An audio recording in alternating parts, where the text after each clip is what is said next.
Bismillahirrahmanirrahim. Assalamualaikum warahmatullahi wabarakatuh dan salam sejahtera. Nama saya Nurul Nafisah binti Muhammad Nur dari SMK Sungai Kop, Kulim, Kedah. Pada hari ini saya bersama dengan rakan-rakan saya iaitu Nur Intan Najwa binti Zulkifli dan Nur Afiqah Nabila binti Hamidi. Kami akan menunjukkan kepada anda sebuah video yang berada di bawah tema prinsip rukun negara.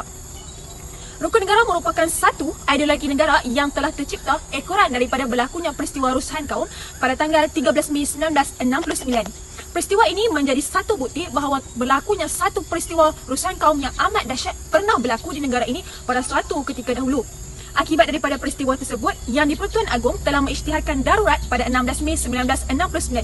Sebuah majlis gerakan negara ataupun Mageran telah ditubuhkan untuk menjalankan pentadbiran negara bagi menggantikan fungsi parlimen yang telah digantung. Bukan itu sahaja, sebuah majlis perundangan negara juga telah ditubuhkan untuk merangka perpaduan negara, maka lahirlah satu ideologi negara. Falsafah ini telah diisytiharkan secara rasmi pada tanggal 31 Ogos 1970 oleh Yang di-Pertuan Agong pada Hari Kemerdekaan. Objektif rukun negara iaitu mencapai perpaduan yang lebih erat dalam kalangan masyarakat Malaysia, memelihara satu cara hidup demokratik, melahirkan masyarakat yang adil supaya dapat menikmati kemakmuran bersama, membentuk masyarakat yang liberal terhadap kebudayaan masing-masing, dan yang terakhir ialah membina masyarakat yang progresif dengan menggunakan sains dan teknologi moden. Persoalannya, bagaimanakah sebuah negara yang memiliki rakyat pelbagai kaum, agama dan bangsa ini mengekalkan keamanan sehingga ke hari ini? Antara sebabnya adalah kerana wujudnya rukun negara di Malaysia sebagai sebuah pendukung kepada perpaduan rakyat demi negara. Oleh itu, kami akan berkongsi kepada anda mengenai maksud dan kepentingan rukun negara bagi setiap warga negara di Malaysia. Maksud 5 prinsip rukun negara. Prinsip yang pertama ialah kepercayaan kepada Tuhan. Rakyat Malaysia menjadikan agama sebagai pegangan utama. Pegangan yang kukuh terhadap agama dapat membentuk peribadi yang penuh nilai murni dan tidak melakukan jenayah atau kejahatan yang lain. Berdasarkan Perlembagaan Persekutuan memperuntukkan bahawa agama Islam ialah agama rasmi persekutuan, namun agama dan kepercayaan lain boleh diamalkan dengan aman. Prinsip ini dipilih sebagai prinsip pertama kerana ketiadaan agama atau kepercayaan kukuh terhadapnya akan meruntuhkan kepribadian seseorang serta suatu bangsa dan negara. Maksud prinsip rukun negara yang kedua iaitu kesetiaan kepada raja dan negara. Berdasarkan demokrasi berparlimen dan raja berperlembagaan dengan Seri Paduka Baginda Yang di-Pertuan Agong sebagai ketua negara. Sistem raja juga diamalkan di setiap negeri dan Yang di-Pertua Negeri bagi negeri-negeri yang tidak beraja. Seri Paduka Baginda, Raja-Raja dan Yang di-Pertua Negeri merupakan lambang perpaduan rakyat. Oleh itu, setiap warga negara hendaklah menunjukkan taat setia kepada Seri Paduka Baginda Yang di-Pertuan Agong. Maksud prinsip yang ketiga, keluhuran perlembagaan. Perlembagaan negara merupakan sumber perundangan negara yang tertinggi dan ia berfungsi untuk melindungi hak dan keistimewaan setiap warga negara.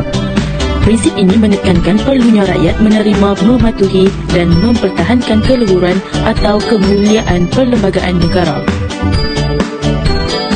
Prinsip rukun negara yang keempat ialah kedaulatan undang-undang. Undang-undang negara berasaskan kepada perlembagaan dan kedaulatannya perlu diterima serta dipertahankan. Setiap rakyat sama tarafnya di sisi undang-undang negara.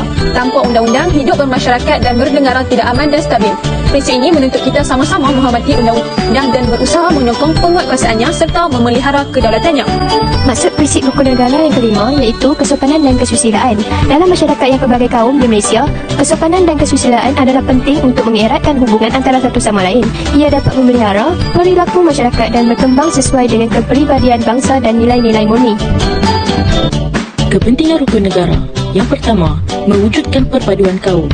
Setiap warga negara perlu mendukung cita-cita dalam membentuk satu negara yang bersatu tanpa mengira perbezaan kaum dan kepercayaan masing-masing. Sikap hormat menghormati harus diamalkan dalam masyarakat. Kepentingan prinsip rukun negara adalah membentuk masyarakat yang progresif. Demi mencapai kemajuan sejagat dan bersaing di peringkat global, masyarakat perlu bersikap terbuka dan meraihkan perbezaan untuk berjaya.